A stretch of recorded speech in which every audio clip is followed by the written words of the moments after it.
Hello everyone, welcome back. Today Hathan will continue to tell you a very meaningful story about the elephant and the six blind men. In a town lived six blind men. They had heard many stories about an elephant but had never encountered one. One day, an elephant was brought to their town. Eager to finally understand what an elephant was, they went to see it. The first blind man, whose hand landed on the elephant's side, exclaimed, "An elephant is like a great wall." The second man, who felt its tusk, cried out, "No, an elephant is like a spear." The third man, whose hand wrapped around the elephant's trunk, said, "You are both wrong. An elephant is like a snake." The fourth man, who touched its leg, declared, "It's a tree trunk for sure. An elephant is like a tree." The fifth man, whose hand felt its ear, argued, "You are all mistaken. An elephant is like a fan." The sixth man, who grabbed its tail, insisted, "You are all fools. An elephant is like a rope."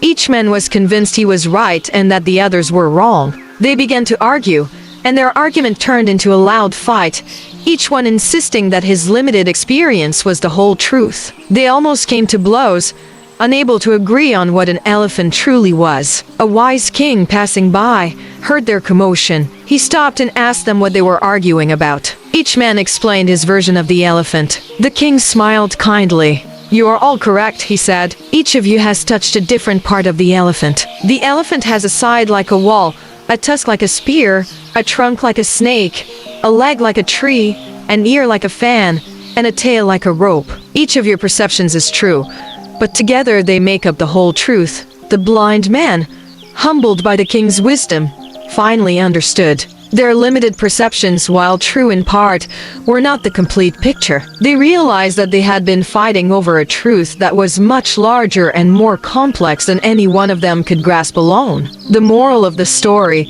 this fable is a timeless lesson about the limitations of perspective and the importance of empathy and collaboration. It teaches us that truth can be multifaceted, and what we perceive as the whole reality is often just a small part of a larger, more complex truth. Arrogantly clinging to our own limited view can lead to conflict and misunderstanding, while seeking to understand others' perspectives can reveal a more complete picture. Let this story inspire you to approach disagreements with humility and a willingness to learn. When you find yourself in conflict with someone, remember that their experience, while different from your own, is just as valid. Instead of insisting you are right, take a moment to understand their viewpoint. By combining your limited truths, you can build a shared understanding that is far richer and more complete than any single perspective. Thank you for watching the story. See you in the next video.